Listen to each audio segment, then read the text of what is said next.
দিন শেষে আমাদের একটাই পরিচয়, আমরা নারী। আমাদের নিজস্ব কোনো পরিচয় বা পরিচিতি নেই। আমাদের প্রথম পরিচয় হয় আমাদের বাবার দ্বারা, দ্বিতীয় পরিচয় হয় আমাদের স্বামীর দ্বারা এবং তৃতীয় এবং সর্বশেষ পরিচয় হয় আমাদের সন্তানের দ্বারা। একজন নারীর স্বাবলম্বী হওয়ার দরকার আছে কিনা তা আমরা এখন আলোচনা করব। একজন নারীর অবশ্যই স্বাবলম্বী হওয়ার দরকার আছে। একজন গৃহিণী যে সারাদিনে 17 ঘন্টা বা তার বেশি শ্রম তার সংসারে দিয়ে থাকেন, তার ব্রেন সবসময় মাল্টিপ্লাইভাবে কাজ করে। দিন শেষে তাকে অবশ্যই এটাই শুনতে হয় যে তুমি সারাদিন বসে বাসায় করোটা কি।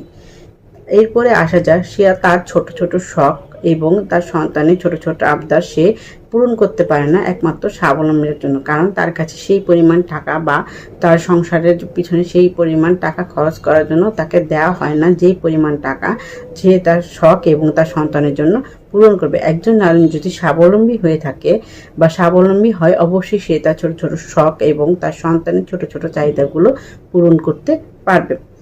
এছাড়া সন্তানের শিক্ষা, স্বামীর সাথে সহযোগিতা, সংসারের দায়িত্ব সে নিজের কাজে তুলে দিতে পারবে। অনেক মেয়েদের ইচ্ছা থাকে তার বাবা মাদের জন্য কিছু করার, কিন্তু সে কিছুই বা করতে পারে না, কারণ সে স্বাবলম্বী নয়। সে যদি স্বাবলম্বী হতো, অবশ্যই সে তার সন্তান এবং তার বাবা মার জন্য কিছু না কিছু করতে পারত।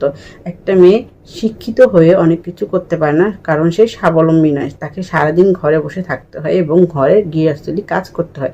যে তাকে সে যদি স্বাবলম্বী হতো, অবশ্যই তার বাইরের মেধা এবং শ্রম খাটিয়ে তার নিজস্ব চাহিদা পূরণ করে এবং বিভিন্ন প্রতিষ্ঠানে সে কাজের কর্মদক্ষতা দেখিয়ে তার দক্ষতা সে পূরণ করতে পারত বা সে নিজেকে প্রতিষ্ঠিত করতে পারত।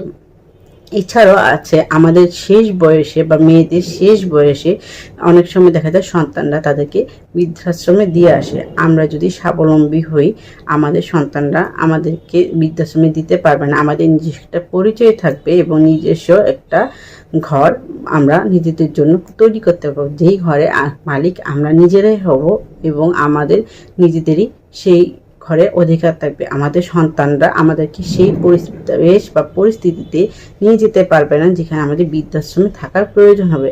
নিজের সবচেয়ে বজায় নারীদের নিজের এবং নিজের ভবিষ্যতের জন্য স্বাবলম্বী হওয়া উচিত। নিজের ভবিষ্যৎ, নিজের সন্তানের ভবিষ্যৎ, নিজের জন্য সব কিছু করার জন্য এবং সংসারের জন্য অবশ্যই নারীদেরকে স্বাবলম্বী হতে হবে।